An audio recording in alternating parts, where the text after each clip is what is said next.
Bapak, Ibu, dan saudara-saudari yang terkasih di dalam Tuhan, selamat sore berkah dalam. Pada sore hari ini kita bersama-sama berkumpul di sini untuk mendengarkan tentang bagaimana kita mempersiapkan diri menjelang perayaan Natal nanti dengan kondisi COVID saat ini. Dan nanti di tengah-tengah kita hadir Dr. Indri yang akan memberikan kita pemahaman sebagai narasumber nantinya, untuk bersama-sama kita dengarkan supaya kita bisa memahami, bisa melaksanakan dengan baik, dan pada akhirnya nanti kita dapat melaksanakan misa Natal ini dengan aman, dengan nyaman, dan dapat berjalan dengan lancar. Untuk itu marilah sebelum acara kita mulai, kita buka dengan berdoa. Dalam nama Bapa dan Putra dan Roh Kudus, amin. Tuhan Allah Bapa yang Maha Kasih, puji dan syukur kami haturkan kepadamu atas segala rahmat yang Engkau berikan kepada kami, sehingga pada sore hari ini kami dapat berkumpul di tempat ini untuk mempersiapkan perayaan Natal yang akan kami laksanakan nanti. Ya Tuhan, berkatilah acara pada sore hari ini supaya dapat berjalan dengan lancar dari awal, pertengahan, hingga akhir nanti.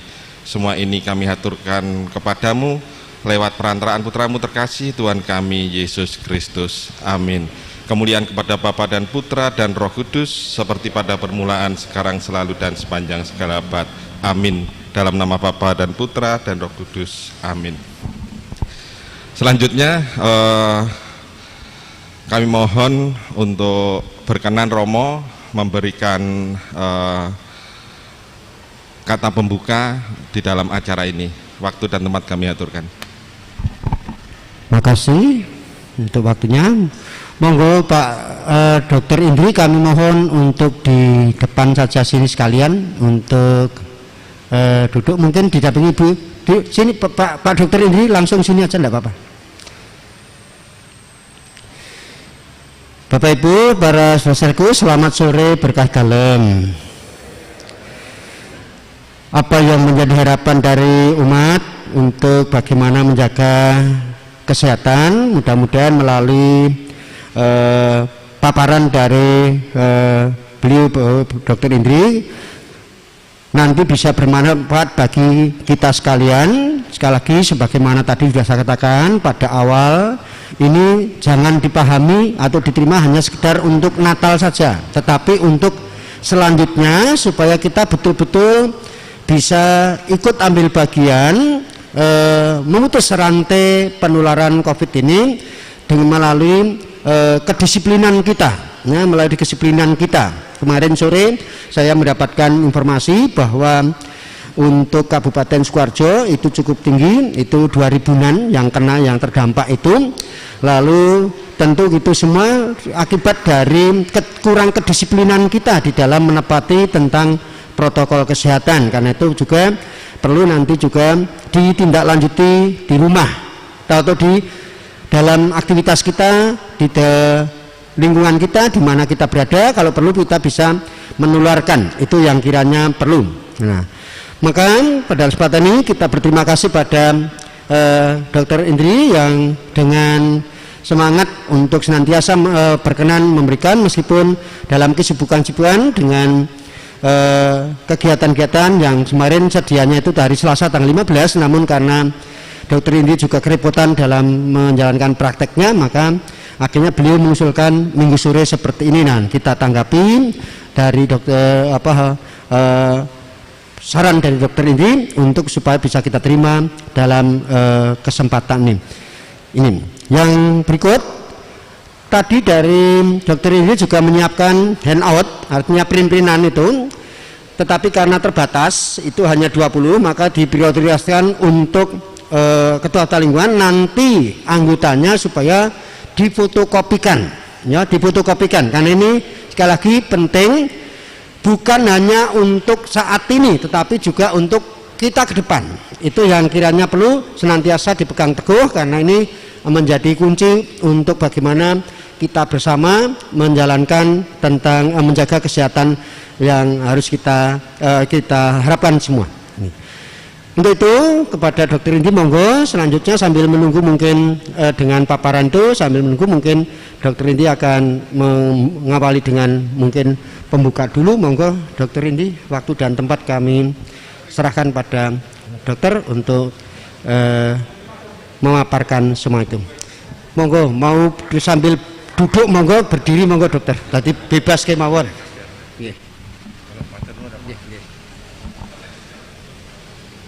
Selamat sore, berkah dalam Romo, berkah dalam teman-teman satu umat dengan saya. Ya.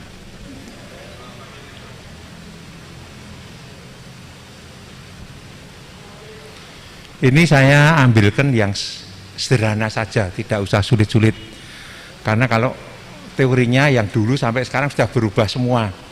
Dulu ODP, PDP, sekarang berubah semua, tidak ada itu sekarang. Sekarang cuma suspek sama COVID, konfirmasi COVID-19. Tidak ada sekarang ODP, PDP itu sudah tidak ada. Hilang semua, berubah terus itu, nggak ada. Dari mulai Februari, yang dulu cuma ditemukan 2 penderita di Indonesia, oleh Pak Kemenkes dilaporkan Pak Jokowi, hari ini ditemukan sudah sekitar 640 berapa ribu penderita COVID. Yang sembuh sudah 540 berapa yang sembuh. Yang meninggal kira-kira 19.000 ya, jadi yang meninggal juga banyak, tidak sedikit ya. Jadi kalau orang tidak percaya ya jangan, karena dokter sendiri udah, teman saya kembali Prof. Risanto sudah meninggal, SPOG itu pendidikan kebidanan, meninggal. Ini mesti tahu semua, Pak Yuswik tahu ya, meninggal juga karena corona itu ya, COVID itu, Pak Yuswik juga COVID itu ya. Pak Juswik yang Kitan Center itu yang dibagi itu juga meninggal karena corona ya. Terus kemudian sekarang yang di Muardi banyak, Prof. Jainal Arifin juga mondok ini ya. Terus kemudian Pak Arifin dokter juga mondok. Ini mesti tahu teman-teman di sini, dulu bekas anak buahnya istri saya, Dokter Triyuli tahu ya, itu juga mondok kan di Pasibu. Terus ada lagi teman saya tapi sudah keluar, Dokter Yusuf, ya sudah keluar, ya. Dokter penyakit dalam yang di Purworejo itu malah baru ini itu, di Purworejo juga meninggal penyakit dalam, ya. Jadi Jogja juga banyak, ini bukan Jogja tidak ada, Jogja juga banyak. Wes nih, kita mulai aja, kita cerita banyak ini. Kasus-kasus ini banyak sekali. Dokter yang meninggal sudah di atas 240, spesialis dan dokter umum di atas 240. Ini langsung nanti saya ambil hanya yang pokok-pokok saja ya, biar kita nanti bisa lebih enak. Apa tahu itu coronavirus atau COVID-19 ya? Ini merupakan virus zoonik, lebih transmisi dari hewan ke manusia ya. Dulu diumpamakan bisa dari kelelawar, bisa dari ular, bisa dari unta, dari kucing ya. Itu begitu. Terus ini yang namanya corona seperti ini ya, COVID-19 ini yang nonjol-nonjol seperti rambutan itu namanya spik ya. Nah ini kalau masuk di tubuh manusia, spik ini nanti akan masuk ke reseptor manusia. Masuk ke reseptor manusia, berkembang biak, bisa menularkan ke orang lain. Ya di sini. Kerjanya itu di situ, ya. Yang kedua, coronavirus merupakan virus bersirkulasi dengan hewan seperti unta, kucing, kelelawar, sudah saya terangkan ya. Dapat berkembang menginfeksi manusia, yaitu seperti kasus MERS, SARS serta kasus outbreak itu ya, MERS itu Middle East Respiratory Syndrome. Ya kalau SARS itu Severe Acute Respiratory Syndrome. Malah angka kematiannya ini lebih akut, tapi cepat corona ini, penularannya. Corona itu kalau diumpamakan itu virusnya itu hanya 1 sendok makan yang terinfeksi seluruh dunia. Ya, 1 sendok makan ini yang terinfeksi seluruh dunia, tidak di Indonesia aja. Ya, di Amerika sampai 7 juta. Kita tahu Amerika itu kejahatannya majunya seperti apa, 7 juta. Ya, India lebih banyak lagi, Brasil banyak lagi. Yang menurut saya penanganan yang baik itu Indonesia sudah termasuk baik. Ya, orang meninggal di Wongke itu dibikinkan makam. Kalau di Guatemala orang meninggal itu hanya dikasihkan pinggir jalan, tidak bisa apa-apa. Jadi di sana itu hanya kasih pinggir jalan, udah diambil, diserahkan pemerintah. Dia sudah nggak sanggup untuk menguburkan. Ya, Guatemala. Kemudian sekarang yang booming lagi nih, sekarang ini di Italia, ya. Kemudian sudah ditemukan lagi di Cina, ada lagi sedikit tapi ya. Terus ya, kemudian jadi epidemi 2 beta coronavirus SARS dan MERS lebih dari 10.000 kasus ya. Ini dulu ya. Kode genetiknya ini enggak usah aja, enggak penting ya. Kelelawar mungkin bermutasi sebelum menginfeksi manusia. Lebih teliti lebih lanjut, mirip coronavirus ular dijual di pasar. Jadi di Wuhan itu dulu karena banyak orang jual ular, kelelawar dimasak. Ya, jadi punah dari sana. Yuk, Ri, terus.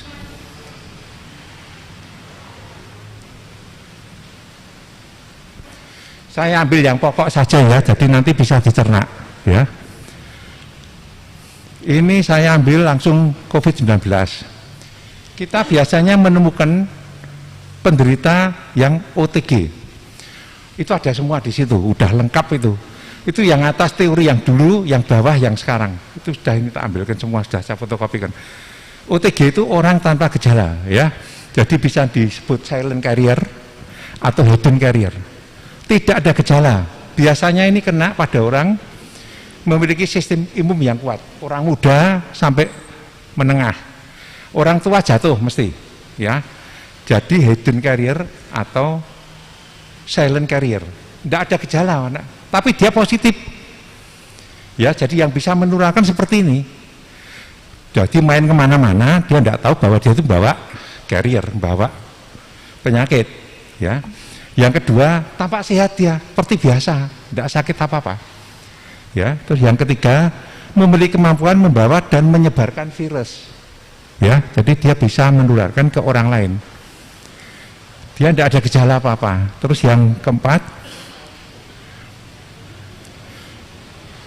berdampak bahaya untuk orang dengan sistem imun yang rendah, terutama untuk orang tua sama orang yang mempunyai high risk. High risk itu komorbid, risiko tinggi, seperti diabetes, hipertensi, penyakit ginjal, gula, ya banyak ya. Itu high risk tinggi. Itu bahaya kalau Jadi maka dari itu seperti kita harus sadar, putra-putra kita seperti anak-anak kecil tuh dolan ya kon nganggo masker. Nanti kalau kembali ya harus hand sanitizer itu mau masuk rumah ya harus cuci atau cuci air mengalir pakai sabun, harus tidak masuk perutut gitulah. Saya ceritanya ini yang jadi klaster rumah makan itu sebelahnya Kasibu. Itu ada seorang jual tahu kupat, nah itu perawatnya kena semua itu Kasibu itu. Jajan di situ kena semua. Ya, jadi kita repot memang ya. Jadi kita harus hati-hati. Itu yang jual positif. Jadi dia nacik, tangannya tidak cuci, lap terus jadi ya. Jadi bisa masuknya lewat mata, lewat hidung, atau lewat mulut. Ya. Jadi harus hati-hati ya. Gejalanya tadi itu asimptomatik. Tidak ada gejala ini. Di Korea Selatan itu sekitar 20% tidak ada gejala. Di Tiongkok dan Jepang 30% tidak ada gejala. Inkubasinya dari 5 sampai 21 hari. Bervariasi tergantung daya imun kita. Kalau imun kita lemah ya cepat masuk. Ya. Terus kemudian sampel darah serupa dengan pasien yang memiliki gejala sama persis, tidak ada bedanya sampel darahnya, swabnya ya sama, kalau diambil ya positif sama, ya yang tanpa gejala sama yang dengan gejala sama, ya. Terus kemudian kebanyakan berusia muda, ya, rasio asimptomatik lebih besar daripada anak-anak, daripada yang orang dewasa. Anak-anak tidak apa-apa, kasih dolan, tetek bengek sudah, ya. Tapi orang dewasa jatuh nanti, kena jatuh dia langsung, ya. Saya punya banyak itu ya, di kandang sapi banyak, saya punya 40 saya. Udah positif itu, enggak negatif lagi, 4 udah positif. Ya, jadi ya hati-hati. Ya. Yuk.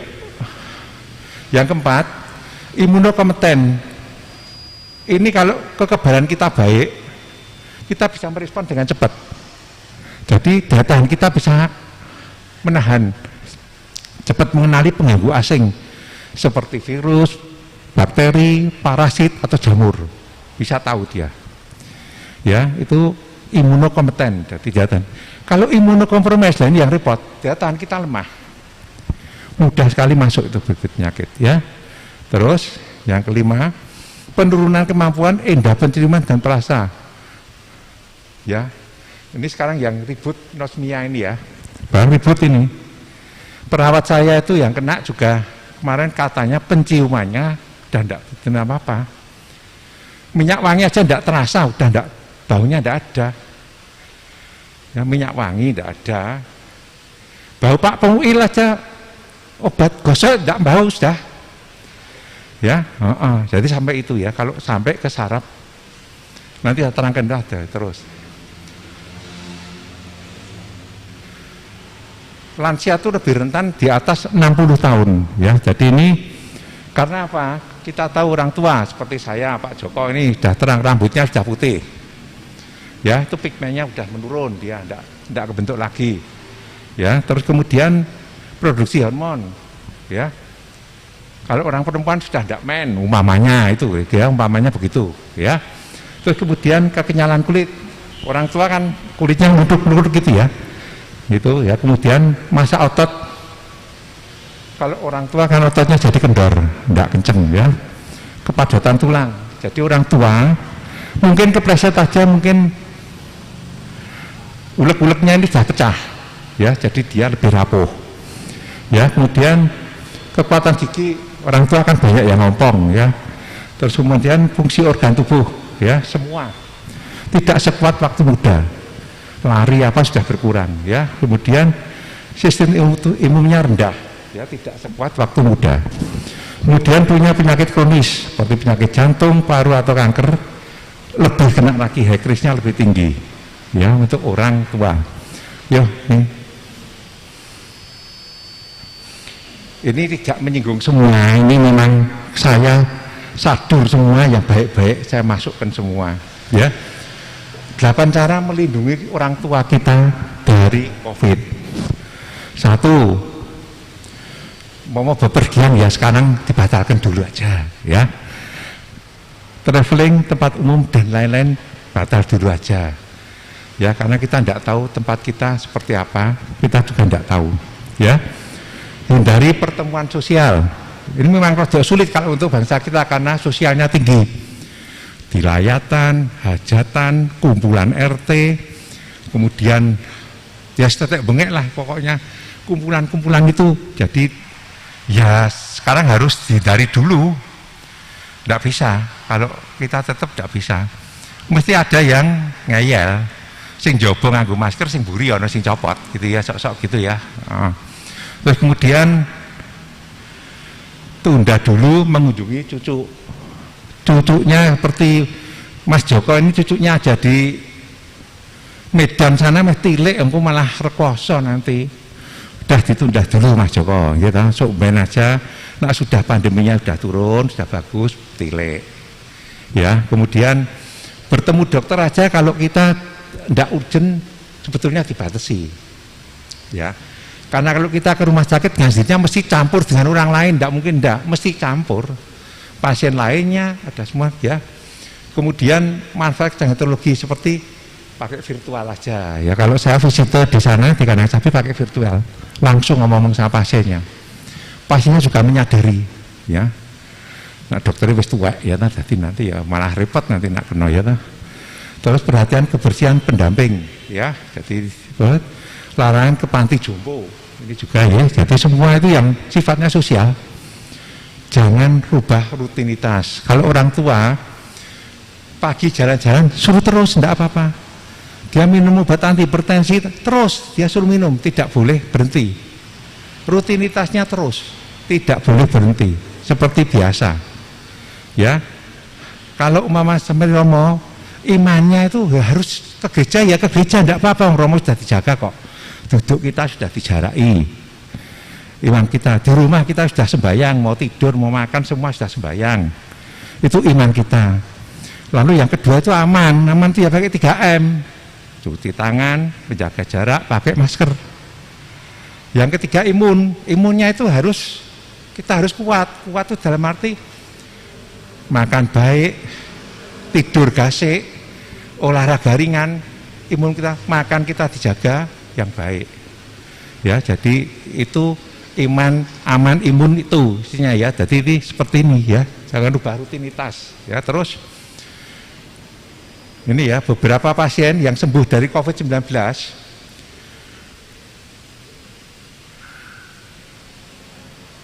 ya, ini masih meninggalkan sequelae ya. Kalau di sana nyebutnya sequelae post COVID syndrome atau long syndrome. Sekarang ini baru keluar kemarin ya.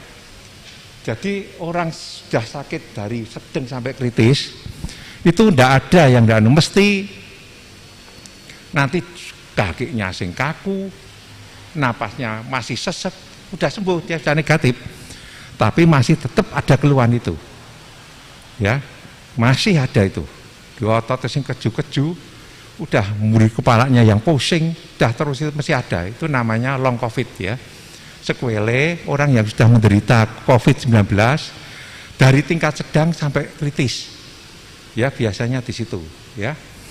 Terus ini untuk jantung, terjadi kerusakan otot jantung dan gagal jantung ya, untuk jantung.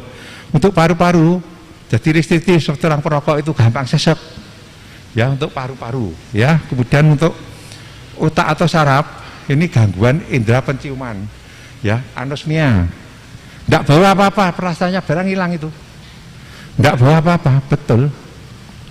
Terus tromboemboli, bisa terjadi emboli ya. Kita kalau di rumah sakit itu dikasih Lovenox biar darahnya tidak jedel, sosok dikasih itu ya, kalau sudah yang nemen, karena dia akan jadi gangguan di jantung, kemudian bisa terjadi penjarahan darah. Nanti kalau didiamkan terjadi stroke, nanti tromboemboli ya. Terus gangguan kognitif, gangguan memori dan konsentrasi ya, mudah lupa ya, nanti memorinya itu sudah keganggu ya. Kemudian 4, kesehatan mental. Jadi ini bisa cemas, depresi, stres, gangguan tidur, muskuloskeletal, nyeri persendian otot, kelelahan. Persis yang saya kerjakan tadi ya. Semua bisa terjadi setelah orang menderita COVID-19. Terus semua di atas yang kita rasakan pada tubuh kita itu akhirnya semua itu dirangkum jadi ini. Mesti menyemplung dari ini, mesti masuk di kriteria ini. Kelelahan, batuk, hidung tersumbat ya, sesak napas, kehilangan rasa bau, diare, mual, sakit kepala, nyeri badan, nyeri dada atau perut, dan kebingungan. Pasien saya yang sudah sembuh mesti masuk di salah satu ini. Keluarnya ya saya beritahu, dilatih pelan-pelan, nanti kembali lagi seperti semula. Kalau tidak dilatih nggak bisa, harus dilatih. Baca di koran enggak kemarin, pertama ngelatih dia hanya naik tangganya tiga tangga sudah megah-megah dia lari. Coba lagi, seminggu kemudian jadi 4 tangga, terus 5 tangga, terus akhirnya setelah 3 bulan seperti biasa naik ke atas bisa ya. Seperti itu, harus dilatih, tidak bisa. Yuk, ini ya, SARS-CoV-2 masuk melalui mata, hidung, dan mulut. Ini gejala klinisnya itu demamnya 98%. Kalau diteliti itu semua demamnya 8%. Itu di sempat mall semua, di gereja semua, yang dilihat adalah suhu tubuhnya dulu. Panas enggak? Ya, karena hampir 98% semua penyakit dengan COVID itu semua suhu badannya naik. Ya. Yang kedua sesak napas, ya 55%. Yang ketiga batuk 76%. Ya. Pasien saya saya curigai COVID di tempat saya itu ya mumpet, saya kalau enggak hati-hati saya repot, kena COVID itu. Suruh mondok enggak mau kok. Wah, mumet aku ya nanjane. Wong foto sudah dukung. Gejala klinis sudah pas. Harusnya mondok, enggak mau. Lah itu seperti itu, ya. Jadi kita enggak bisa memaksa apa-apa, ya. Cuman pesennya satu, nanti nak minum obat saya 3-4 hari tidak baik, langsung masuk rumah sakit yang besar, ya toh. Langsung isolasi itu sudah terang, ya. Karena saya nangani gitu banyak sekali jadi hafal. Ya, terus batuk 76%, nyeri otot 44%, rasa lelah pada saraf dan otot 44%. Yuk, terus. Ya. 80% ini menunjukkan gejala ringan sampai sembuh. Ya, gejala 80% tuh ya. Kemudian 15% menunjukkan gejala berat. 5% kategori kritis. Jadi pakai ventilator. Alat bantu napas pakai mesin. Ya, ventilator itu pasien saya yang pakai itu udah, kalau pakai ventilator saya udah 50-50 lah gitulah. Tapi banyak meninggalnya, ya. Karena COVID ini paling aneh, jadi dia itu rongga-rongga alveoli, udara yang di paru itu semua dikelilingi sama cairan yang lengket. Ya, jadi pergantian udaranya mesti keganggu berat sekali. Ya, itu pengalaman saya, ya. Seperti itu. Ya, ini ada 3 jenis tes COVID. Biar tahu, nanti enak ya. 1, polimerase chain reaction. Ini yang paling sensitif. Ya, di rumah sakit dikerjakan ini. Jadi kalau ini positif sudah terang itu COVID. Ya, ini lewat hidung, swab hidung sama tenggorokan. Ini yang hidung dan tenggorokan, hasil tes akurat, butuh waktu lama ini. Yang cepat tuh hanya di kandang sapi karena punya alatnya sendiri. Ya, jadi 2 hari sok jadi, 1 hari sok jadi. Ya, kalau di UNS sama di Muarti 7 hari. Ya, lama. Yang kedua, rapid antigen swab. Nah, ini sekarang yang ramai ini ya. Ini biayanya kalau di Indonesia 250.000, kalau di luar Indonesia 275.000. Ini cepat, 15 menit sampai 30 menit sudah tahu. Jadi ini antigen swab ini, tapi sensitivitasnya masih kalah dengan yang satu tadi. Nomor 1 tadi paling bagus. Ya, untuk sensitivitasnya nomor 1 tadi paling bagus. Yang paling bagus lagi nomor 2. Dan nomor 3 ini rapid test antibody. Ini kalau orang nyebut rapid test, diambil darahnya. Ini ya cepat, ini paling 1, 2, 3 jam sudah jadi. Tapi ini kurang sensitif. Ya. Sampel darah, cara kerjanya orang terinfeksi badan. Jadi ini harus butuh waktu 15-20 menit, mudah dilakukan. Tapi harus 7-10 hari dulu. Kalau tidak 7-10 hari tidak bisa positif.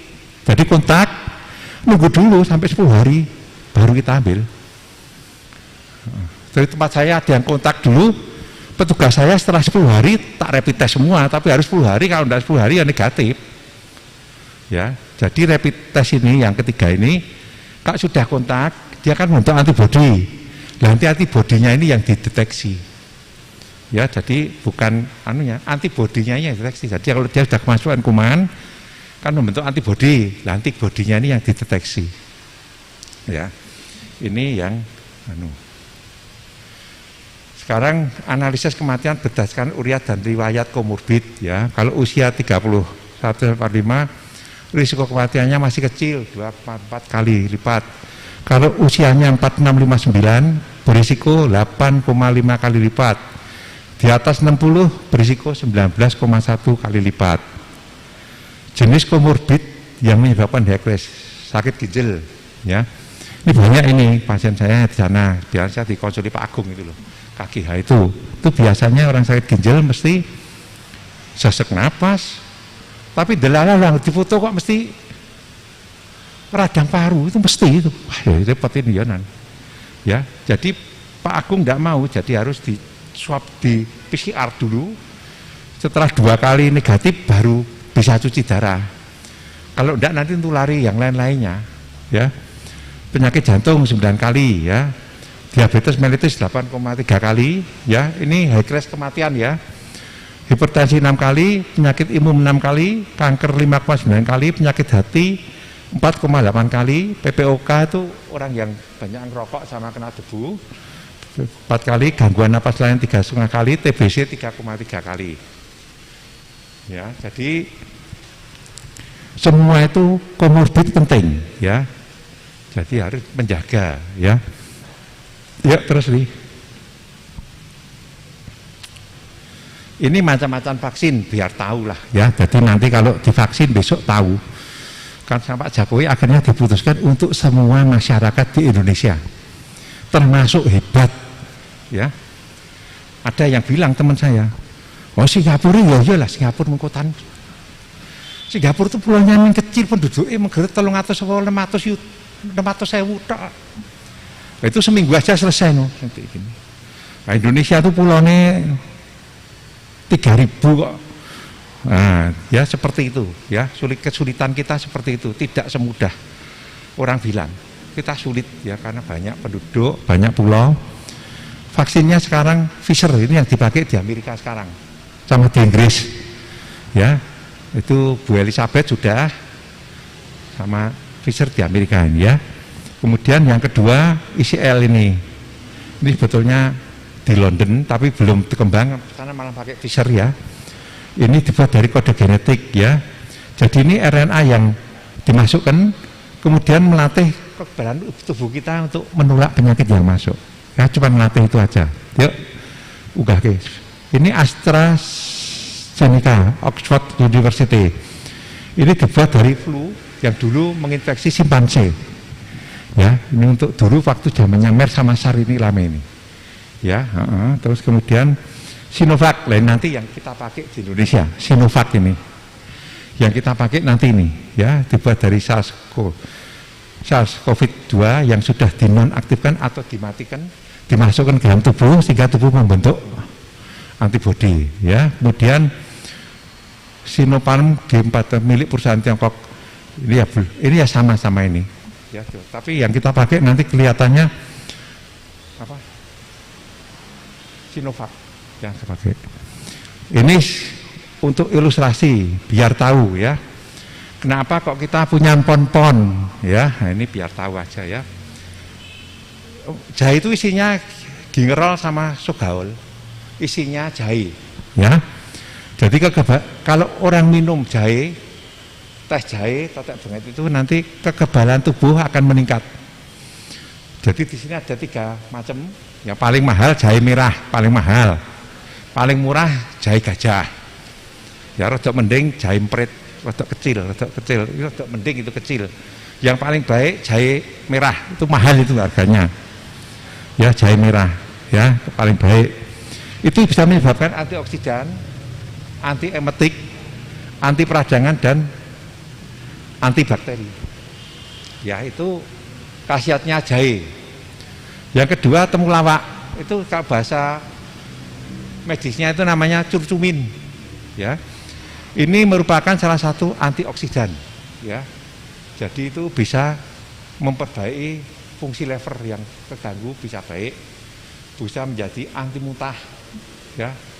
Anti muntah bisa, ya. Kemudian fungsinya ini radikal bebas, ya, temulawak, sehingga sel tubuh tetap sehat, mendetoksifikasi racun tubuh melalui hati, dibuang, ya. Kemudian menurunkan kadar kolesterol tubuh. Ya, ini curcumin, ya. Jadi kalau obatnya ada itu temulawak, beli di pasar banyak, ya. Kemudian yang banyak lagi ini jambu kluthuk.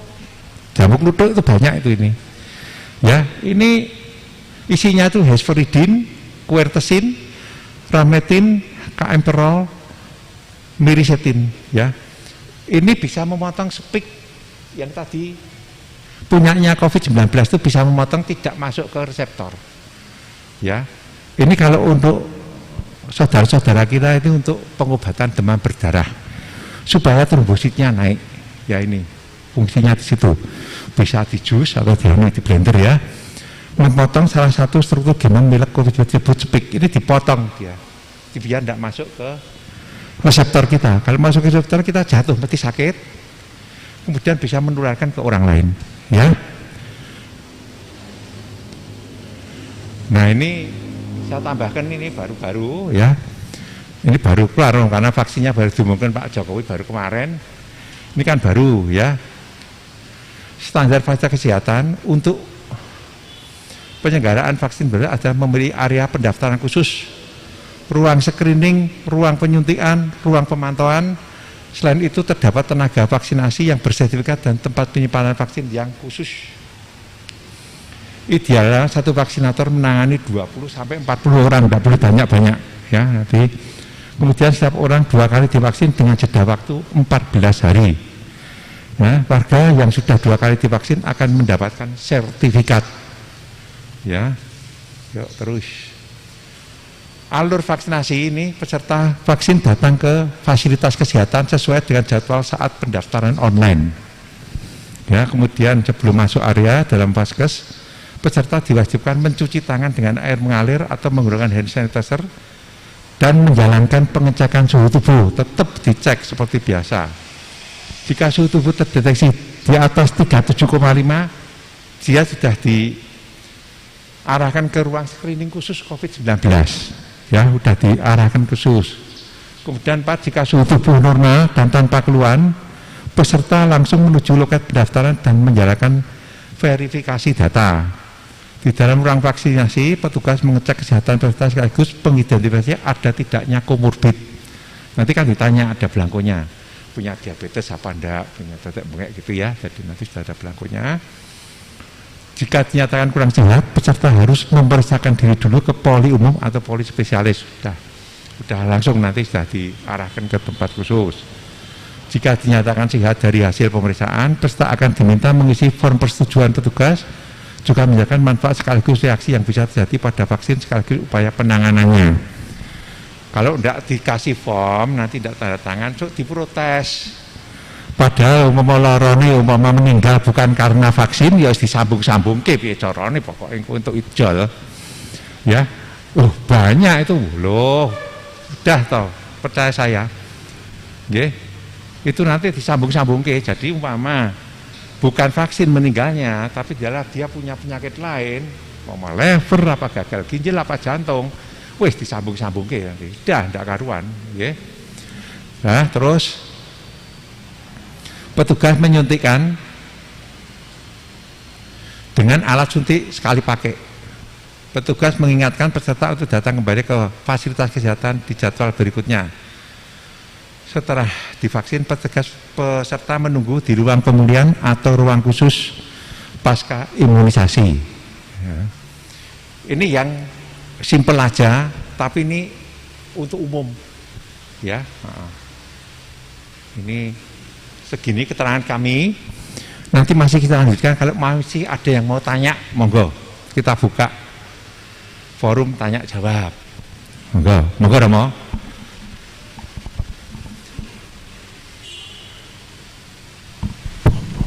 Baik, kalau ada yang tanya, terutama saya ngawali dokter, saya mau tanya. Itu kelihatannya begitu menyentak kita ketika ada namanya virus corona. Jauh sebelumnya tidak ada pernah diberitakan adanya virus corona. Tiba-tiba di awal tahun 2020 tiba-tiba muncul kok ada virus corona yang akhirnya penyebarannya itu melalui interaksi antara manusia dengan manusia. Itu sebenarnya katanya menurut banyak pembicaraan para ahli itu virus itu memang dulu sudah ada, tapi tiba-tiba kok munculnya di abad 21 ini gitu. Kenapa kok tidak jauh-jauh sebelumnya? Itu yang pertama, dokter. Lalu yang kedua, berkaitan dengan tadi dokter juga menyampaikan pentingnya kita menjaga untuk kekebalan tubuh kita. Tadi ada yang namanya minum apa tuh empon-empon ya. Empon-empon itu sungguh sangat bagus dan ini banyak di antara kita di masyarakat kita ini. Kemudian yang kurang lebih hampir 1 bulan ini saya minum tak campur dokter, itu bunga telang sama jahe. Itu bagi saya rasa-rasanya begitu enak, artinya ke badan itu juga segar dan rasa-rasanya juga membantu sekali lah. Mungkin tadi belum disebut yang namanya bunga telang. Nah, saya mencoba untuk membuka di Google, itu ada 8 manfaat bunga telang, antara lain untuk antibodi, untuk antibodi, bahkan bisa untuk menghilangkan sedikit stres lah. Mungkin dokter bisa sedikit mengungkap tentang dari pon-pon tadi, mungkin ada taman, kemudian juga terutama soal virus yang tiba-tiba muncul di awal tahun 2020 itu. Sebelumnya kan tidak pernah terdengar adanya virus corona. Begitu dokter. Virus itu sebetulnya yang normal itu kalau kena binatang nggak bisa menular ke manusia. Yang normal betulnya nggak bisa. Tapi virus ini pinter dia bisa caranya merubah diri, menyesuaikan dengan keadaan apa yang sekarang dia tempati. Tempat ngendonnya itu dia bisa bereplikasi mengikuti tempatnya dia menginfeksi dan berubah terus, tidak bisa satu. Jadi ini juga dicurigai bahwa COVID-19 ini sudah tidak murni seperti dulu lagi. Ini sudah bereplikasi lagi, sudah mungkin namanya sudah lain lagi, nanti ada kode-kodenya lain lagi. Jadi bisa berubah-ubah terus. Dan dulu manusia sebetulnya tidak bisa terinfeksi, tapi nggak tahu akhir-akhir ini akhirnya terinfeksi juga oleh COVID-19. Ya karena COVID-19 ini vaksinnya kan virusnya ini pinter, tidak bodoh, virusnya ini pinter ini. Ya tidak bodoh, bisa menyesuaikan diri dengan situasi lingkungan keadaannya. Dia menyesuaikan, ikut.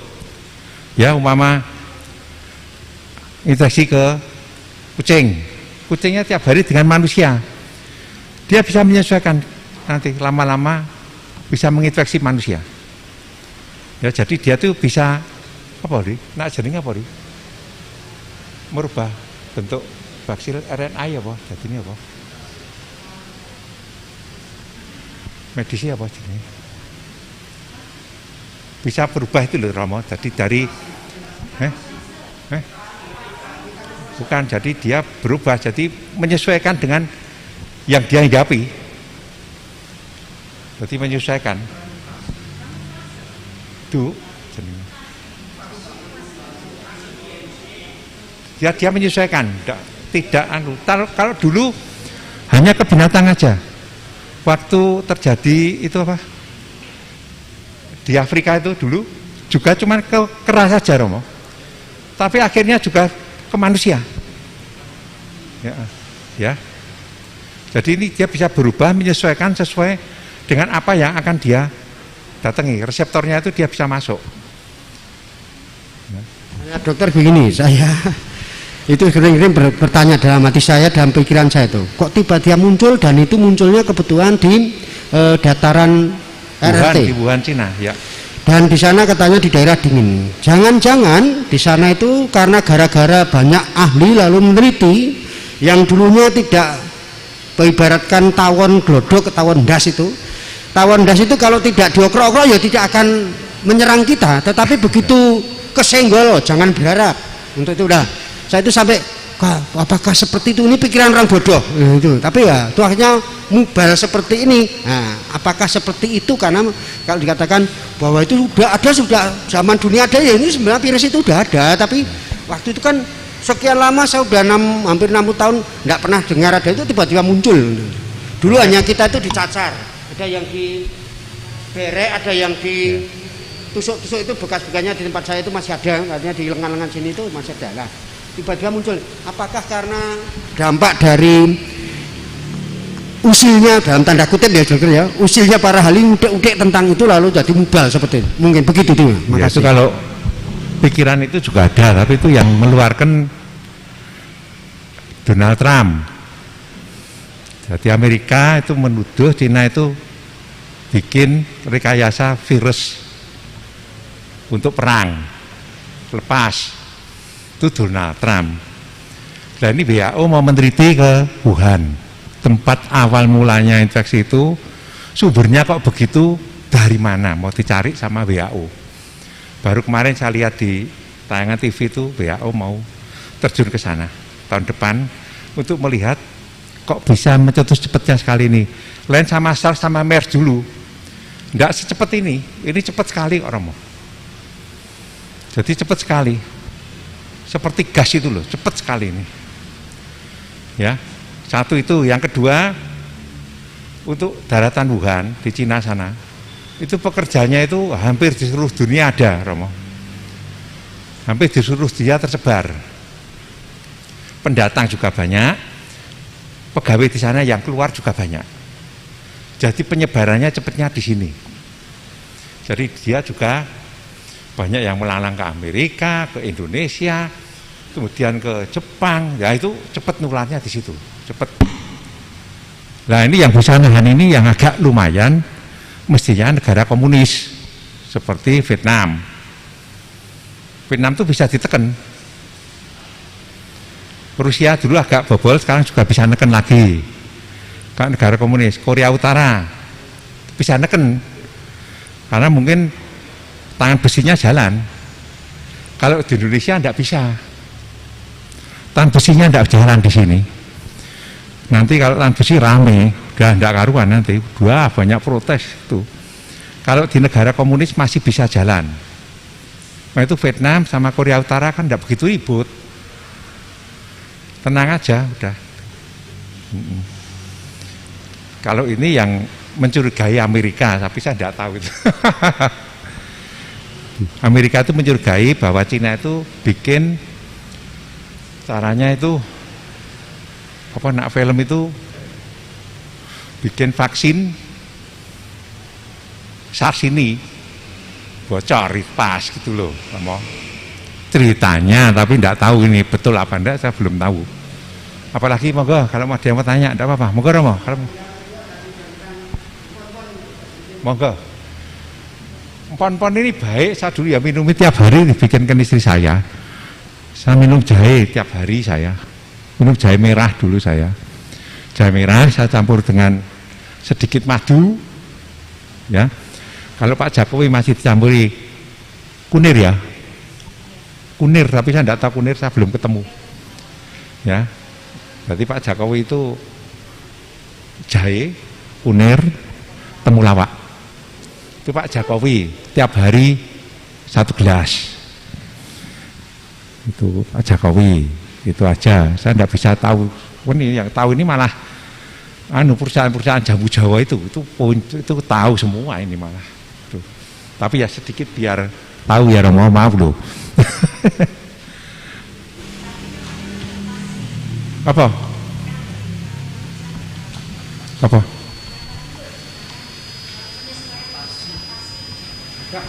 Iya, ya adaptasi dari manusia ke hewan itu adaptasi dulu, tidak bisa langsung. Jadi mesti dia campur dulu. Apa makan makanan yang terus-terusan, seperti senang makan ular, senang makan kelelawar, tapi terus-terusan. Lama-lama beradaptasi dia bisa. Dokter, makasih. Mungkin ada yang mau tanya? Tanya aja, tidak apa-apa. Ya. Ini kulikan dulu.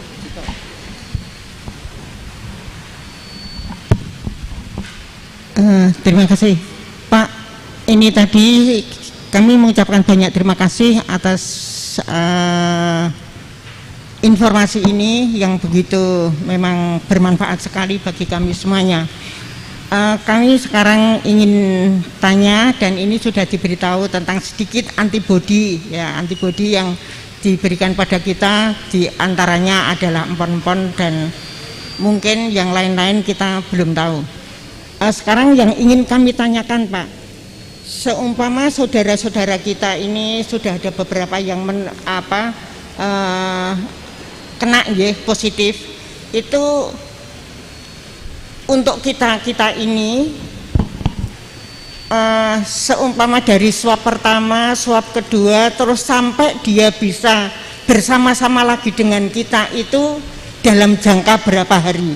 Jadi nyun sewu ya, kalau kita ini kan yang berada di masyarakat, langsung berada di dalam masyarakat itu bisa mengetahui. Jadi seumpama daripada masyarakat itu kita berdekatan, berdekatan dan dari tetangga kita itu ada yang kena, itu jangka waktu berapa dari swab pertama, swab kedua, dan sampai dia bisa berkumpul lagi dengan kita. Demikian Pak, terima kasih. Jadi gini ya, kalau ada yang positif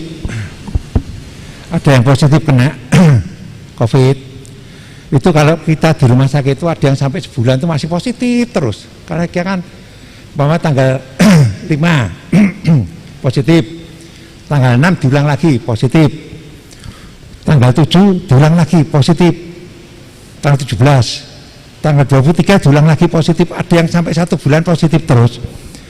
Karena keadaan umumnya bagus, keadaan umum itu penyerapan bagus, infus dilepas semuanya, obatnya oral. Akhirnya kita lapor ke DKK Kota Madya, kalau di Solo, kalau di sini DKK Sukoharjo. Nanti DKK akan meninjau rumahnya Anda, kalau setuju. Rumah Anda ini memenuhi syarat tidak untuk mengisolasi penderita ini. Kalau satu rumah kamarnya cuma 2, keluarganya 6, ya radis Joni mesti ya luar semua itu nanti. Ya, harus ada tempat untuk isolasi. Tidak boleh, nanti DKK itu meninjau. Udah itu terus DKK nanti juga tidak berhenti di situ. Begitu positif lapor ke DKK, DKK nanti melihat siapa yang berhubungan dengan orang ini. Nanti diswab semua. Itu DKK nanti yang cari semua itu sumbernya. Nanti diswab semua sama DKK. Kalau swab itu tidak sekali, swab itu sekali negatif, ulang lagi. 2 kali negatif, udah bebas. Tapi kalau swabnya hanya udah positif, nanti 6 hari lagi diulang. Jadi diagnosa kita sudah umpama pneumonia plus konfirmasi COVID-19. Jadi dia sudah positif. Nanti kita beri obat-obat yang sesuai prosedur dari Kemenkes. Itu ada antiviralnya macam-macam. Kita beri itu sama diperiksa terus setiap 6 hari. Nah, itu ada yang sampai sebulan tidak negatif, ya ada positif terus. Tapi keadaan umumnya bagus, sehat. Ya. Jadi kalau mau isolasi mandiri harus berhubungan dulu dengan Dinas Kesehatan Kota Madya atau Dinas Kesehatan Kabupaten. Itu harus. Biar rumahnya ditinjau memenuhi syarat apa enggak untuk isolasi mandiri. Kalau tidak memenuhi syarat ya repot nanti. Nanti kan nular ke semua. Tidak bisa. Apalagi mau Mbak Linggar ya, kurang jelas mana? Dari ini terus terang aja di RT kami itu salah satu ada yang kena. Tetapi mereka itu memang dia sebagai perawat di RS Rumah Sakit Dr. Muwardi, dan memang dia sebagai perawat yang menangani itu. Jadi dia kena, tetapi sekarang dari keluarganya semuanya dirapid. Baru rapid sekali, di swab, tapi swabnya negatif. Dari yang anak ini yang kena sudah 1 minggu dia 12 hari dia di rumah sakit, sekarang dikeluarkan walaupun sudah di swab kedua, katanya untuk isoman sendiri. Nah kalau dia pulang padahal dia masih belum negatif, itu dari kita yang lingkungannya itu bagaimana? Itu lingkungannya nanti Pak RT sama DKK harus koordinasi sama Puskesmas. Itu koordinasi itu, tidak bisa kalau sendiri kita tidak bisa. Harus koordinasi itu Pak RT, kemudian Puskesmas, kemudian DKK. Nanti kan ditinjau DKK itu rumahnya. Itu mesti itu. Itu sudah prosedur kok. Berarti nanti harus kiri kanannya rodok. Ya carane wong cerewet lah. Ngandani Pak RT. Pak lapor ke Puskesmas. Nanti Puskesmas kan gerak. Jangan sendiri, harus lapor. Itu tidak boleh kerja sana, tidak boleh. Saya kemarin ada pasien juga begitu dari Wonogiri, dia sudah diswab positif baru Selasa kemarin positif. Tapi dia kontrol di UN itu hari Selasa, hari Kamis.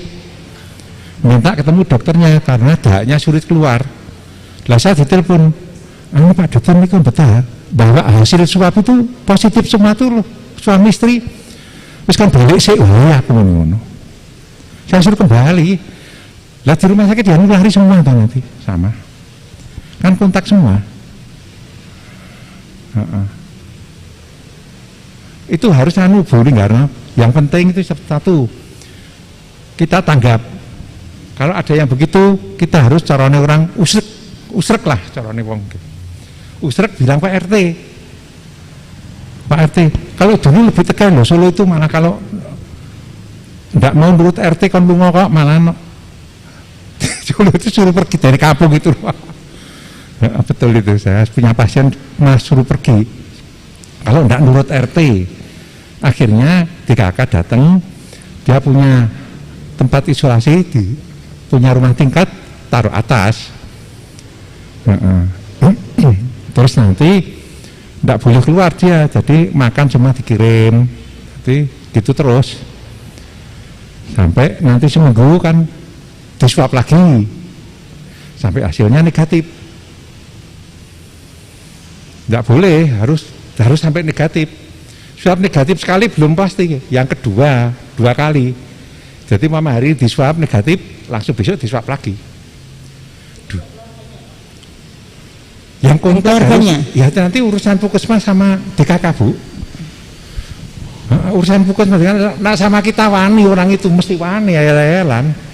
Urusan DKK sama puskesmas. Ibu hanya memberi informasi aja. Itu keluarganya itu yang deket itu gitu aja. Nanti kan sama puskesmas sudah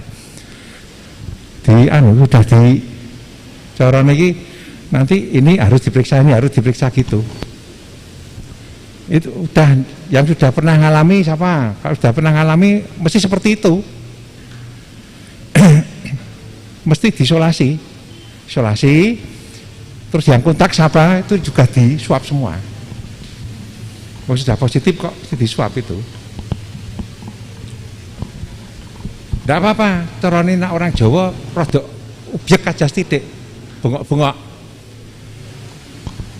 Nak ini orang aman nunggu kampung dhewe, ya kudu Pak RT lapor ke puskesmas. Nah, ada perwakilan yang lapor. Jadi enak nanti. Jangan dilampung ke dhewe nanti malah bermusuh kok wis rasa. Biar puskesmas sama DKK. Itu sudah ada kok prosedurnya. Nah, kita ndak usah ngurus itu, nanti kita masih jadi musuh. Wong dilek kowe ngeyel kok. Betul loh. Saya tuh dilek ki tanggane ora nganggo masker malah kowe iki percaya Covid to ngene. Iki lho aku ora nganggo ora apa-apa.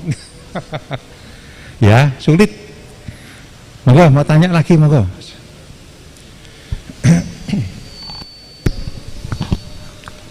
Dokter, ini saya mau membacakan pertanyaan dari umat kita yang mengikuti secara live, yaitu dari Mas Nur Cahyo Agung. Ingin bertanya, apa yang sebaiknya dilakukan jika kontak dengan pasien COVID, baik langsung maupun tidak langsung? Terlebih kaitannya dengan prokes atau protokol kesehatan menjelang misa Natal dan setelah atau pasca pilkada. Kemudian dari Gabriel Nugraha, mohon informasi tentang tata cara isolasi mandiri baik bagi pasien maupun keluarganya. Terima kasih dokter. Yang pertama itu kalau udah kontak dan kira-kira enggak ada gejala dan kontaknya enggak banget loh, kalau kontaknya satu rumah ya lebih baik diswab. Kalau kontaknya hanya karena umpama kita ketemu ngomong-ngomong gini aja terus itu ya kontak, tapi kan enggak ditunggu aja 10 hari nanti di rapid aja. Rapidnya nanti IgG atau IgM-nya positif apa enggak gitu aja. Rapid aja dulu yang sederhana. Kalau mau lebih agak ya dikasih antigen. Rapid antigen tadi lebih sensitif. Kalau PCR ini lama. Ya, jadi kita tunggu dulu. Masa inkubasinya kan 7 sampai 14 hari. Jadi nanti kan ditunggu aja 10 hari kalau kira-kira gejalanya tidak ada gejala apa-apa ya rapid aja, tidak apa-apa. Terus yang kedua apa Mas? Nah, isolasi mandiri itu maaf ya, orang dulu itu kan punya rumah kan bagus, ya, punya pavilion dia itu. Kalau orang dulu loh, orang kuno loh, punya pavilion dia. Seperti ini, seperti itu loh, tempat itu satpam itu kan kayak pavilion itu, jadi bisa untuk isolasi mandiri, atau punya kamar di atas bisa untuk isolasi mandiri. Tapi kalau nanti DKK datang, kamarnya cuma 2, kayak anaknya 8, isolasi mandiri ya tidak mungkin. Jadi tidak diizinkan itu mesti. Kalau tidak ya nanti ke Pemda. Pemda kan bikin isolasi itu. Lapor aja nanti kan diisolasi di Pemda. Ya, Pemda sini ada, Pemda Solo ada. Bagus nah Indonesia itu, saya sudah lihat bagus Indonesia ini. Tempat isolasi aja dibikinkan kok bagus. Ya, kalau kamarnya entek seperti Wisma Atlet aja dibikin rumah sakit kok bagus di Indonesia ini bagus. Ya, kalau di lainnya enggak bisa, ribuan seperti itu dirawat gimana? Wisma Atlet itu banyak loh itu Mas, 15.000, 25.000 itu yang dirawat sana diisolasi. Ya, jadi bagus.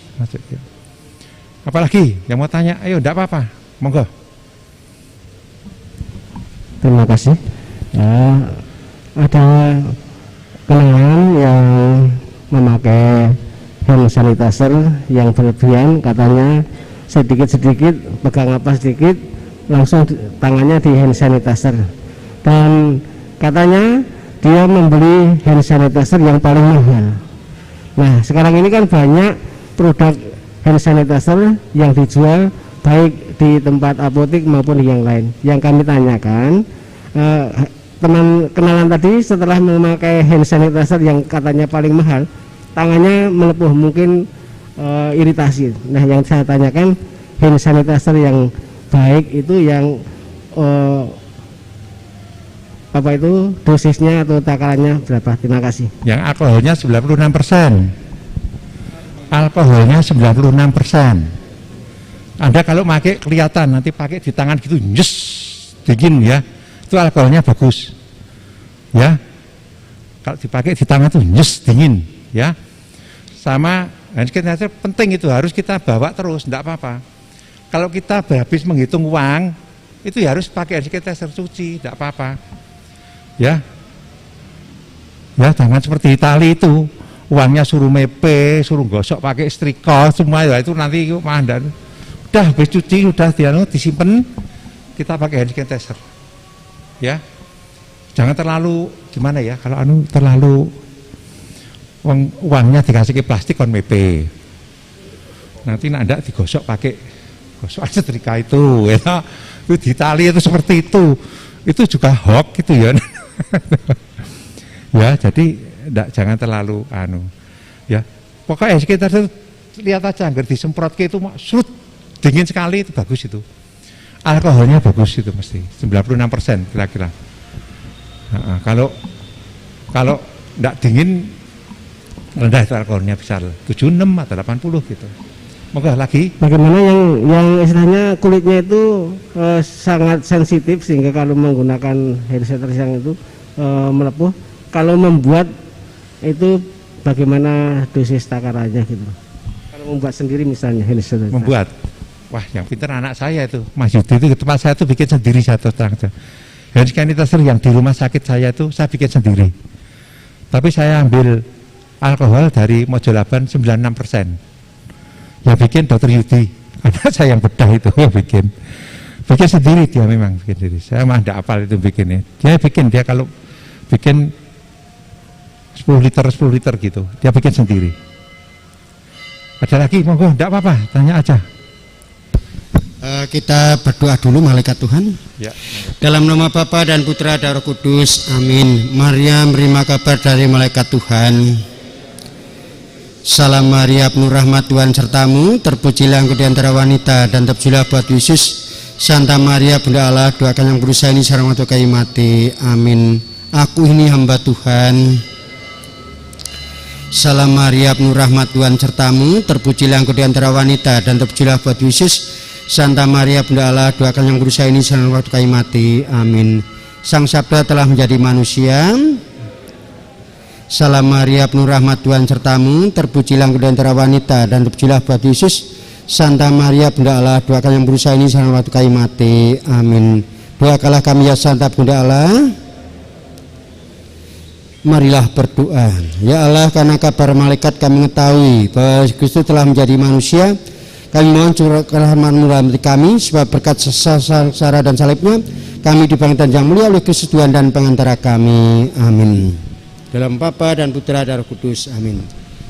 Pak Dr. Indri, tadi Pak Dokter sudah menyampaikan banyak pokok-pokok yang penyebab-penyebab, faktor-faktor, tapi belum menyinggung bagaimana yang harus kita hadapi, baik berkaitan dengan perayaan Natal maupun juga dengan kehidupan kita sehari-hari. Nah, karena itu supaya nanti Dokter Indri sedikit agak istirahat dulu, nanti saya minta Dokter Rina untuk memberikan yang ini, ya, yang ini supaya nanti ada kerjasama Pak Indri. Jadi supaya nanti dilanjutkan lagi pertanyaan. Tapi mungkin Pak Indri istirahat dulu sebentar, terus nanti biar Dokter Indri memberikan engkau Natal itu kudu kepiye.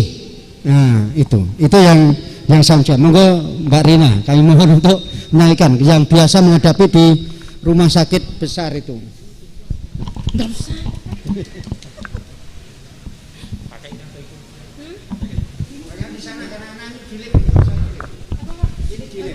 Biar dia. Ya.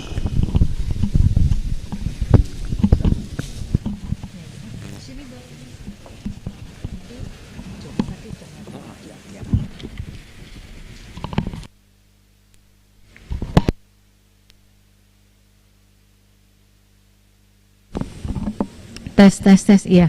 Selamat sore Bapak Ibu sekalian, terima kasih atas waktu yang diberikan kepada saya. Terima kasih juga tadi sudah banyak sekali ilmu tentang virus corona yang sudah diberikan oleh Dr. Hindri. Saya diminta Romo Saji hanya untuk menambahkan sedikit tentang nanti terutama teknis di lapangan pada saat kita pelaksanaan perayaan Natal tanggal 24 dan juga tanggal 25 Desembernya.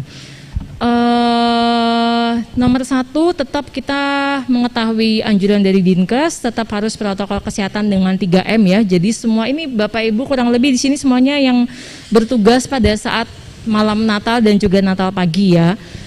Satu, pastikan diri masing-masing itu sehat Bapak Ibu. Jadi jangan sampai kalau misalnya memang Anda bertugas tapi juga Anda merasa tidak enak badan, ada batuk, ada pilek, atau ada nyeri tenggorokan, ada kehilangan penciuman, itu khas banget punyanya COVID, itu segera bilang.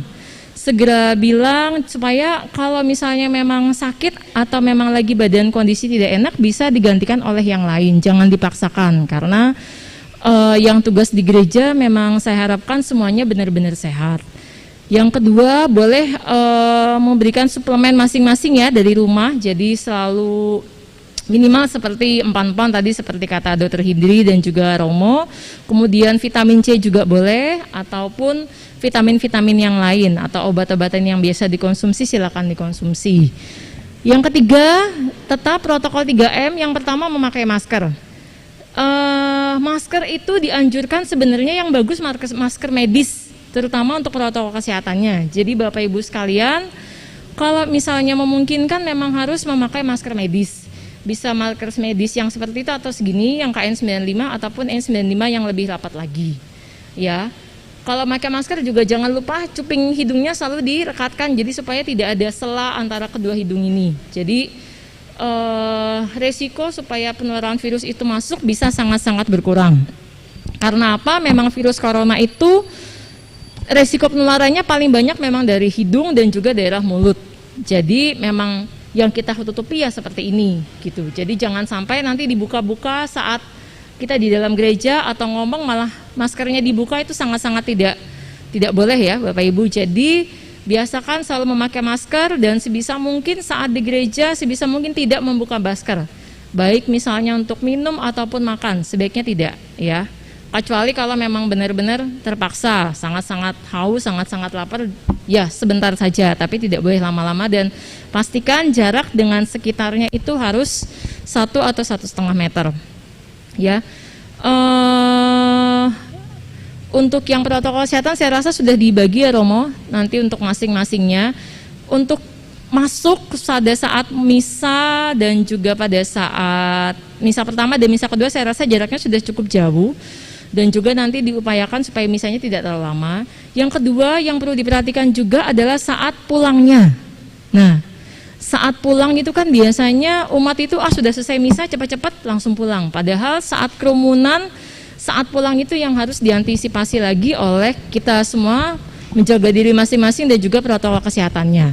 Jangan sampai sudah selesai misa senang-senang, Natal sudah selesai. Nah, jangan lupa juga jangan salaman ya Bapak Ibu ya. Dan juga keluarnya itu mohon nanti bisa diupayakan supaya keluarnya tidak bersamaan. Ya, tidak bersamaan. Jadi tidak keruntelannya tidak banyak. Gitu. Mungkin dipersilakan yang bawa kendaraan pribadi dulu atau bagaimana teknisnya monggo nanti. Itu. Dan juga diharapkan semua warga yang mau datang ke gereja juga dipastikan yang sehat ya. Jangan lupa kalau bisa juga, walaupun di sini sudah disediakan hand sanitizer, tapi alangkah baiknya masing-masing juga membawa. Jadi kalau misalnya tidak sengaja bersentuhan atau setelah memakai atau setelah memegang teks kemudian kita mau menerima komuni, itu wajib hand sanitizer masing-masing dulu sebelum melakukan tugas yang lain. Selesai kita dari menerima komuni juga sebaiknya kita hand sanitizer sendiri ya. Memang beberapa ada yang iritatif. Sebenarnya kalau misalnya iritatif itu paling gampang dengan sabun, karena sabun itu tidak mengandung alkohol, cuma saja kan harus keluar ya. Tapi kalau yang memang iritatif ya silahkan. Boleh misalnya kalau takut boleh membawa segala macam alat protokol kesehatan yang kira-kira diperlukan oleh masing-masing. Misalnya ada yang hand sanitizer menurut saya itu wajib. Yang kedua, sebisa mungkin dari rumah juga harus memakai masker. Sebisa mungkin kalau memakai masker kain yang agak tebal ya Bapak Ibu. Jadi minimal seharusnya kalau masker kain itu tetap 3 lapis atau minimal 2 lapis. Tidak boleh masker scuba yang tipis, tidak boleh ya. Masker scuba itu tidak ada perlindungannya, sangat-sangat minimal. Jadi Bapak Ibu yang mau datang ke gereja boleh dilapis. Kalau misalnya kayaknya masker medis kurang cakep nih, boleh masker kain dulu atau masker medis dulu ditutupin dengan masker kain boleh 2 atau 3.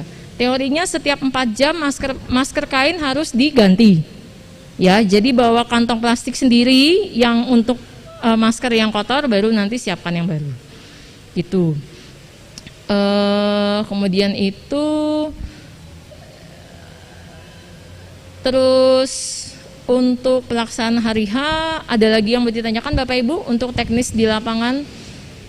Oh ya, kalau misalnya tadi saya juga menanggapi, kalau misalnya ada yang karantina mandiri, itu juga mohon diingatkan. Jadi beberapa memang karena saat ini memang kasusnya COVID itu sedang meningkat, baik di Jawa Tengah maupun juga di Indonesia, sehingga rumah sakit juga kewalahan, ruang isolasi COVID-nya juga semuanya penuh. Terpaksa memang beberapa kasus itu swabnya belum jadi, untuk evaluasi sudah dipulangkan karena antrian di rumah sakit itu di UGD sangat-sangat membludak. Akhirnya beberapa memang pasien itu kita pulangkan yang kira-kira pasien itu sudah omam. Biasanya memang sekitar sudah 10-14 hari, secara teori virusnya sudah makin lemah, pasien juga kondisi sudah makin baik, dan pasien itu kita motivasi untuk isolasi mandiri di rumah. Isolasi mandiri di rumah itu Bapak Ibu tetap harus di kamar sendiri, tidak boleh campur. Keluar kamar misalnya mau ke kamar mandi, sebaiknya sih juga punya kamar mandi sendiri untuk pasien yang isolasi. Seandainya tidak bisa ya keluar kamar, pasien maupun juga anggota keluarga yang lain tetap harus memakai masker di dalam rumah. Alat makan sendiri, jangan dicampur. Dan makanannya itu diantar ke kamarnya, jangan malah diajak, ayo waktunya makan silakan keluar makan, tidak boleh. Jadi kalau makan memang diantarkan ke kamarnya dia, ditunggu sudah selesai taruh di depan kamar, tutup pintu lagi, baru alat makannya kita cuci. Kalau misalnya ada keluhan selama isolasi mandiri, masih ada demam, masih ada batuk atau apa, silakan konsultasikan lewat dokternya ataupun lewat nakes terdekat, bisa lewat WA, bisa lewat telemedicine, banyak caranya. Dan sebisa mungkin tidak menggunakan transportasi umum ya Bapak Ibu, transportasi umum karena sangat-sangat berisiko. Kalau misalnya kontak itu juga waktunya sebisa mungkin itu kurang dari 5-10 menit. Nah biasanya dan di ruangan terbuka. Jadi udaranya tetap mengalir dan tidak terlalu lama. Jadi resiko kita terpapar virus itu sangat-sangat minimal waktunya. Itu yang bisa saya tambahkan lagi. Dr. Hindi Pak tambahkan lagi untuk teknis pelaksanaan. Ya.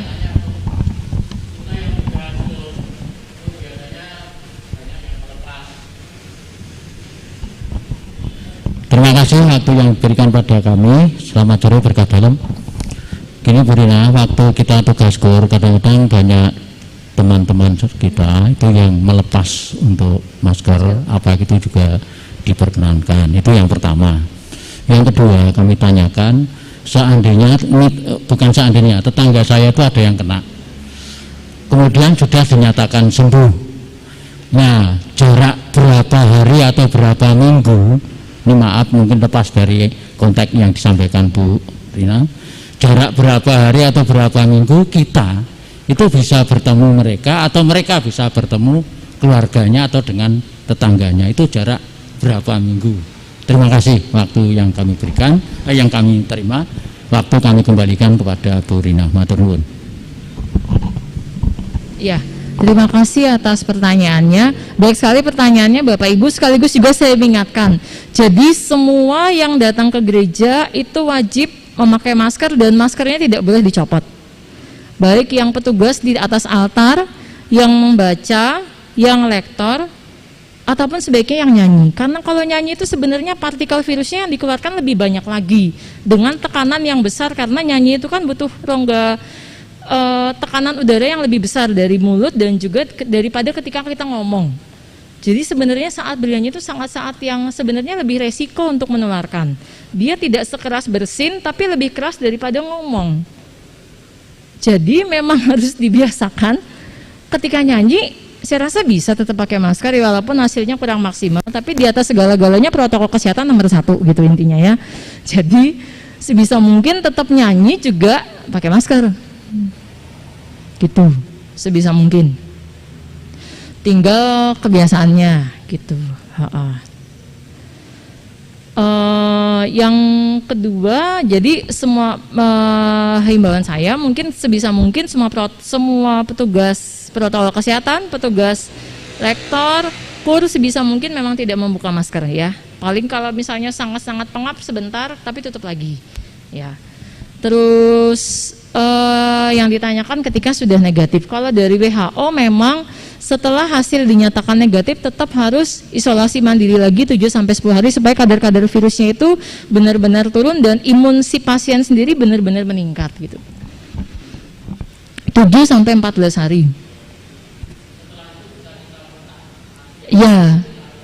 Ya, tapi tetap dengan protokol kesehatan Pak, karena memang sampai saat ini teorinya yang sudah kena virus corona pun tidak kebal selamanya ya Bapak Ibu. Teorinya memang kekebalannya bertahan 3-6 bulan.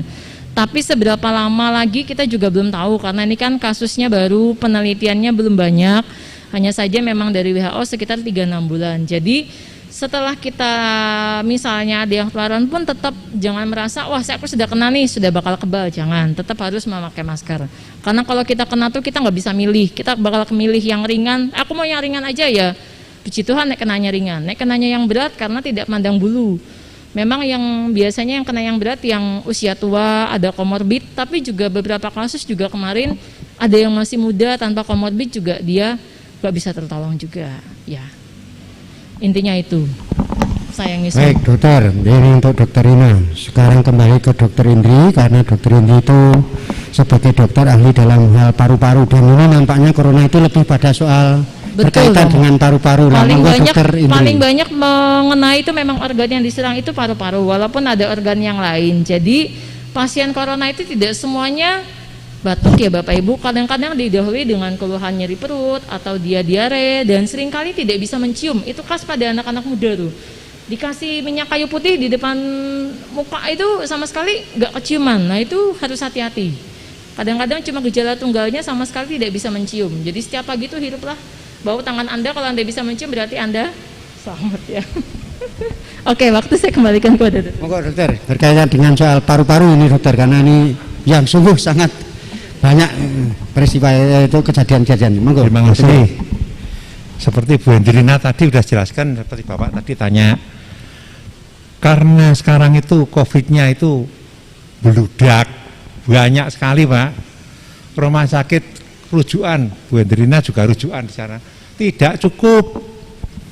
Jadi sering ada yang satu kamar untuk orang 3, orang 2, atau orang 4. Jadi kalau pulang ya harus diisolasi tetap 7-14 hari, biar isolasi dulu biarpun sudah negatif swabnya. Ya, tetap dulu dianu, karena kita nggak tahu tuh rambutnya bawa apanya bawa, ya tetap diisolasi. Karena ini meletus banyak sekali, betul. Ya, jadi ini meletus banyak. Begitu Bu Hendrina bilang ada yang sampai positif sebulan tapi keadaan umumnya baik, yang antri sudah banyak, yang ini dipulangkan tapi ditinjau dulu oleh DKK. Di rumah itu betul-betul baik apa enggak untuk isolasi mandiri, baru diizinkan pulang. Enggak pandang bulu Pak, maaf loh, ini semua dokter juga kena Pak, bukan kalau dokter itu kenanya biasanya dihapusi pasien Pak. Enggak pernah pergi, enggak pernah kumpulan, di rumah terus, ternyata dia itu bawa vaksin, wah kena dokternya. Ya. Moga mau tanya lagi, boleh. Romo, saya mau pesan satu Romo, untuk nanti Natalan. Kalau anu lho Romo, bukan masalah anu ya. Nanti kalau ada petugas yang bagus, kalau tempat saya itu kursi tempat praktek saya itu habis selesai praktek itu tak bersihkan. Kursinya itu enggak bukan cuma pakai kasa, dilapis, tak bersihkan pakai alkohol. Ya, karena itu ternyata kita tidak tahu waktu dia naik mobil apa dia dari rumah, ternyata dia bawa. Jadi seperti itu namanya, sekedar informasi saja untuk lebih menjaga kita semua biar lebih aman. Baik dokter, karena ini asal ini juga nanti akan disikapi berkaitan dengan Natal. Jadi nanti sebelum jam 5, kira-kira 1 jam sebelum itu petugas protokol kesehatan bagian penyemprotan dan pengelapan itu memang harus betul-betul terjadi. Jadi bukannya disemprot, ini termasuk di lab untuk itu. Ini. Nah nanti setelah selesai misa yang pertama itu juga akan disemprot karena mau dipakai misa yang kedua. Nah nanti setelah misa yang kedua juga harus disemprot nanti untuk misa yang pagi harinya. Ini itu, nah inilah yang sekiranya seperti itu, maka saya tegaskan iki sing rada mungkin sedikit abot iki ora le nyemprot ning le ngelapi ya untuk itu. Nek le nyemprot aku nyemprot dulu sak jam ora nganti. Untuk ning le ngelapi iki sing rada kesuwen, rada banyak tenaga Mas, bukan kesuwen, rada akeh tenagane. Nah untuk itu. Nah karena itu nanti mungkin Pak Sri Rarjo atau Bu Linggarno tolong nek nang omah ndek gombal sing iso nglep gawan rene mergo kono kae wis entek gombalku ya sing ngono to. Nah ini nanti untuk ngelap itu. Ini saya sarankan itu ini. Nek tak tukokke kanebo ya entek pira kanebone untuk itu. Nah itu dengan gombal itu juga bisa. Begitu Dokter Indri yang kiranya perlu juga termasuk ini. Mungkin gini, baik Dokter Indri maupun Dokter Rina.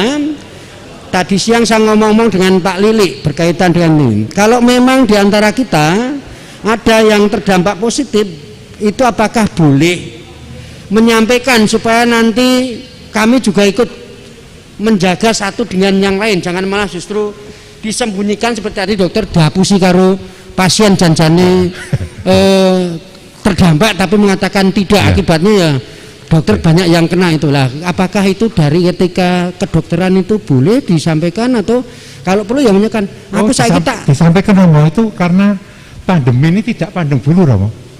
Kalau kita bohong nanti penaknya banyak Romo. Jadi kita seperti sudah pandemi seperti ini, maaf loh, rahasia kedokteran sudah tidak bisa swab dirahasiakan rumah sakit itu tidak boleh Romo.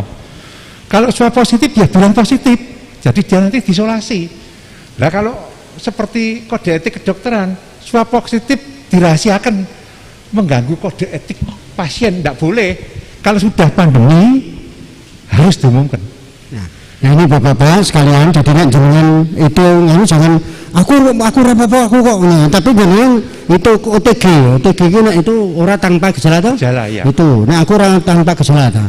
Orang OTG ini gila, untuk itu. Jadi orang tidak tahu gila untuk itu. Kalau saya begitu, tak bondok untuk itu. Nah, ini tak ngono ku lagi sadar, untuk sadar itu. Nah ini, maka perlu kalau memang kondisinya saya hasil tesnya itu negatif ya, sampaikan supaya nanti kita jangan menjaga. Tapi nak positif ya ngomongnya positif, itu yang penting. Kemarin beberapa sekitar 2-3 minggu yang lalu saya rapid di tempatnya Mbak Rina itu, rapid bukan swab loh. Itu Mbak Rina mengatakan Romo itu negatif, perlu dijaga ya, terima kasih. Aku siap-siap tidur di jembatan Mbak kalau itu rasa positif untuk itu. Aku mengisolasi diri maksudnya untuk itu. Tidak apa-apa Romo kalau sudah gitu. Merasa kontak, udah hari ke-10 rapid boleh itu, dicek aja antibodinya. Kalau dia terinfeksi kan antibodinya timbul, nanti bisa positif itu aja. Nah itu supaya nanti jelas, tadi dokter Indri mengatakan nek memang positif bilang supaya nanti jangan takut aku nanti terus dikucilkan, tidak dikunjungi, enggak, maksudnya bukan itu, tapi untuk menjaga daripada nanti banyak korban, begitu ya dokter ya, monggo. COVID itu bukan penyakit kutukan, COVID itu penyakit dari manusia, dan ditimbulkan, jadi tidak apa-apa, bicara aja terus terang. Ya, seperti zaman dulu waktu Tuhan Yesus menyembuhkan orang kusta itu kan juga kutukan, tapi kan tetap disembuhkan sama Tuhan Yesus. Ya, jadi seperti kita sekarang, kalau COVID positif bilang aja tidak apa-apa, positif. Jadi ya nanti malah bagus, dengan keluarganya bisa menghambat, dengan kiri kanannya juga menghambat, dan sendiri diisolasi kan lebih tenang, ya, lebih enak, tidak merasa bersalah, ya. Ini saya terangkan sedikit mengenai paru, ya. Paru itu terus terang aja bisa dideteksi oleh satu virus, termasuk COVID-19. Yang kedua baksil, yang ketiga jamur, yang keempat protozoa. Itu bisa masuk ke saluran paru. Setelah masuk ke paru, paru itu isinya, paru kiri kanan itu isinya parenkim sama, udah ada bahasa Indonesianya saya bisa, sama gelembung-gelembung udara yang disebut alveoli. Itu jumlahnya seperti bot anggur itu loh, bunder-bunder itu banyak, kalau dijareng selebar lapangan tenis. Nah itu kalau kemasukan baksil infeksi itu akhirnya terjadi peradangan di paru. Nah dengan peradangan di paru itu akhirnya terjadi bentuk cairan di sekitar alveoli itu, sehingga terjadi gangguan pertukaran udara yang bersih sama yang kotor, tidak bisa hijau, tidak bisa bertukar. Ya, akhirnya kalau orang kena COVID, itu sesak napas. Kalau yang sedang sampai kritis, yang kritis biasanya pakai ventilator. Karena kalau di COVID itu alveolnya dikelilingi cairan yang sifatnya lengket sama kental. Ya, jadi itu di situ repotnya kalau kena yang COVID. Ya, terus akhirnya pakai ventilator, dan kalau di kedokteran disebut gagal napas, ya. Itu kalau kena ke paru, ya COVID ini, ya. Kalau ke saraf seperti tadi sudah saya terangkan satu-satu, sudah terperinci, itu ada semua, ya. Bisa gelisah, bisa memorinya keganggu, ya. Anosmia, baunya tidak ada kalau kena saraf, ya. Itu saraf pembau, saraf perasa, ya, itu semua, ya. Kalau di paru ya seperti tadi itu, prosedurnya hanya begitu aja. Ada lagi mau tanya? Ayo. Ya, monggo.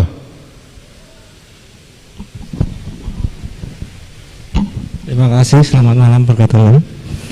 Saya cuma nanya, ini mengenai, kan ada di luar sana ruang disinfektan itu dokter.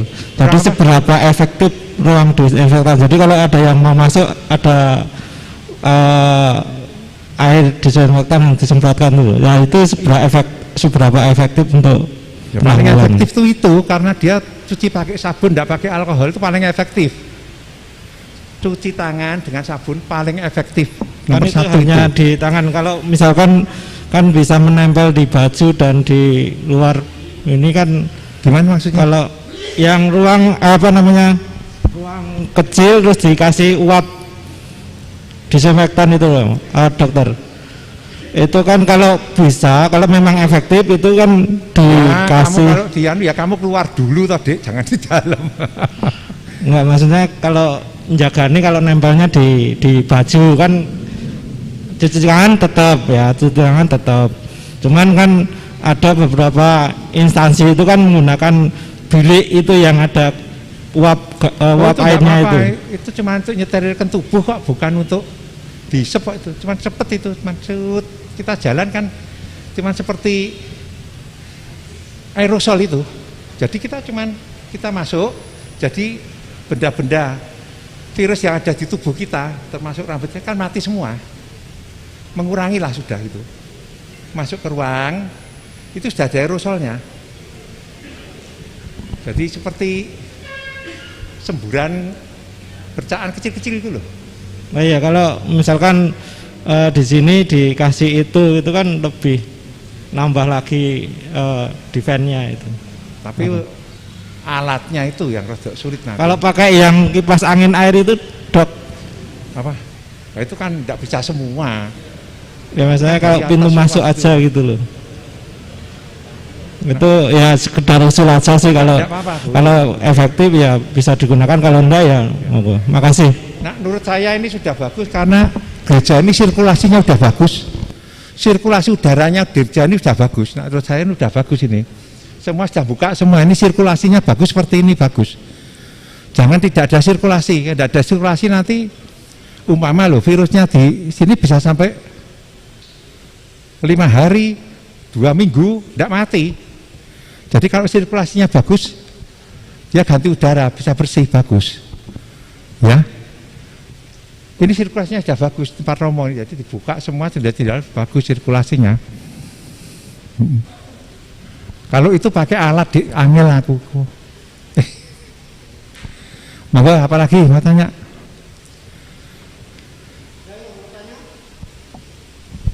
Pasti mau tanya? Begini dokter. Tadi di awal disampaikan penularan virus COVID itu bisa melalui mata, hidung dan mulut, dan dianjurkan menggunakan masker. Nah, kemudian untuk melindungi mata kita, ya terutama yang tidak pakai kacamata itu bagaimana? Apakah harus pakai face shield?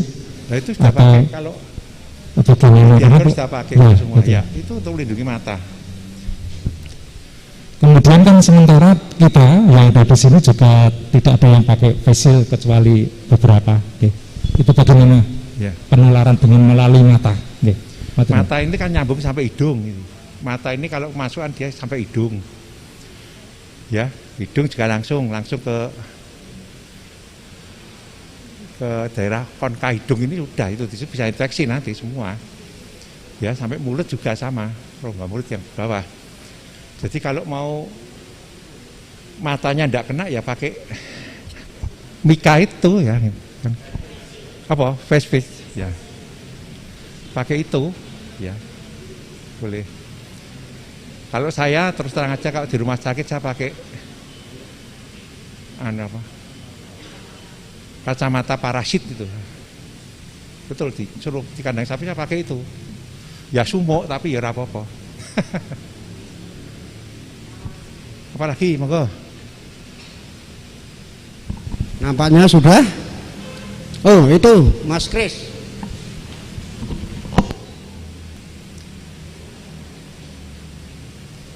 Ada kacamata itu loh Mas, kacamata yang kecil mengkeluk itu loh. Ada yang yang kecil bisa itu. Ada, monggo. Oke, terima kasih Pak Dokter dan Bu Dokter, selamat malam.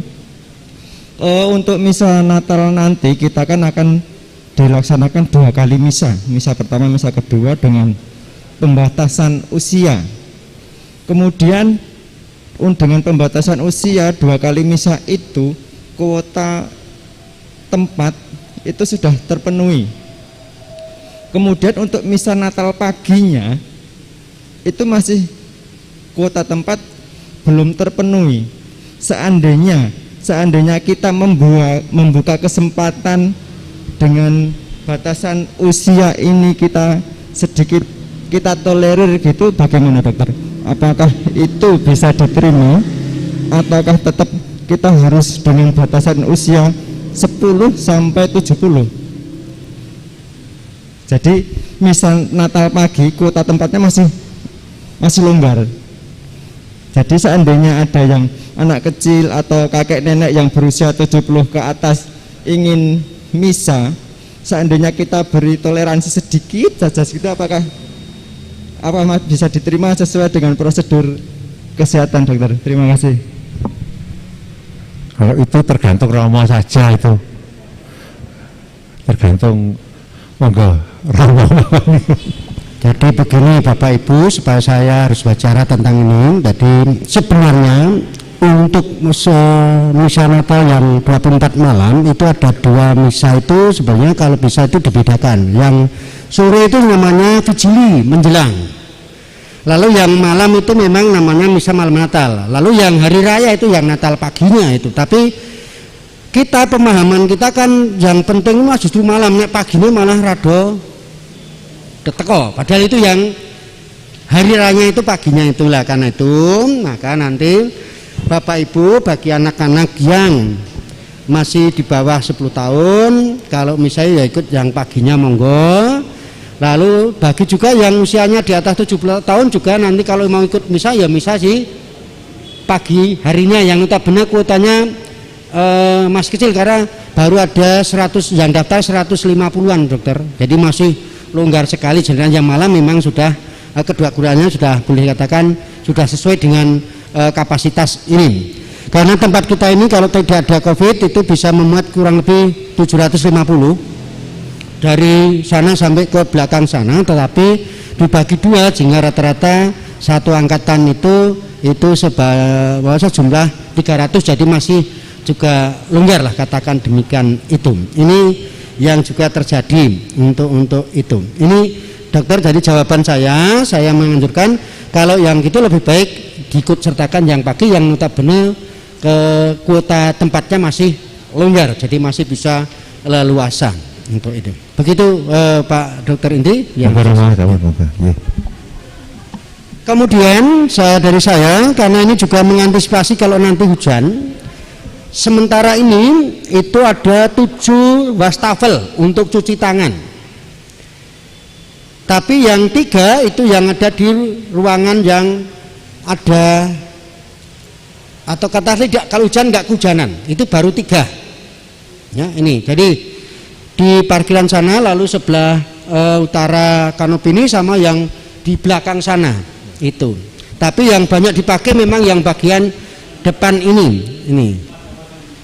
Ya, 4 dengan yang kamar mandi sekarang. Ya, ini juga bisa dipakai. Ya, karena itu apakah kiranya perlu untuk antisipasi itu menambah wastafel yang berada di tempat yang ada SUP itu apa? Di dalam lah, tapi bukan di ini itu. Nah, ini masih ada waktu kurang lebih 2 hari bisa untuk antisipasi seperti itu. Apakah 4 itu juga sudah cukup untuk antisipasi kalau nanti hujan? Harapan kita malam Natal nanti tidak hujan, harapan kita, tapi karena hujan ya harus apa boleh buat, itu bukan kehendak kita. Ini itu kira-kira ini karena ada 8 wastafel ya, dan semua lancar ya, semua lancar, air mengalir, bukan hanya sekedar di ember dijoki alirannya menetes, enggak, ini ngalir banter untuk itu. Ini memang sengaja kami buat seperti itu. Ini itu hanya boleh yang di wastafel sana itu sabunnya pindah-pindah ya, yang di kamar mandi sana itu sabunnya pindah-pindah, artinya tempat sabun itu pindah-pindah. Nah itu memang harus sesering mungkin juga dicek. Aku ya berkali-kali ngecek begini tak nih kok sakit pindah nih gimana tau gini. Nah udah digawa mulai nanti aku radong untuk itu. Nah ini jujur saja saya mengatakan itu karena aku sudah 3 kali menempatkan itu, tapi 3 akhirnya hilang terus untuk itulah. Itu hilangnya kemana? Mungkin cuci neng kono juru karo nggawa tas sebok tas ya iso untuk itu. Ini itu ya. Aku ora nuduh, nyata ora nuduh ning nyeritake wong nyatane ya ora ono tenan untuk itu. Ini itu kira-kira sebetulnya. Monggo bagaimana mungkin Pak Dokter, Bu Rina bisa menambahkan berkaitan dengan soal tadi, karena memang lebih efektif pakai cuci tangan pakai sabun yang air itu bukannya netes tapi ya betul-betul mengalir. Ya toh ini. Kebetulan di tempat kita ini air tidak kesulitan, semua ngalir, mau ngucuk diri sendiri pun luar biasa banyaknya. Untuk kami sudah berupaya sedemikian rupa untuk mengantisipasi kemungkinan seperti itu. Begitu. Sudah cukup? Saya kira cukup semua. Sudah jelas ini tadi, saya sama Bu Rina sudah memberi masukan yang mudah dicerna, tidak sulit. Saya kira cukup, Rama. Ini apa? Matur nuwun, berkah dalam, Rama. Berkah dalam, Dokter. Ya. Untuk Pak Dokter sama Bu Dokter kita plus sebagai ucapan terima kasih. Terima kasih Pak Dokter Indi serta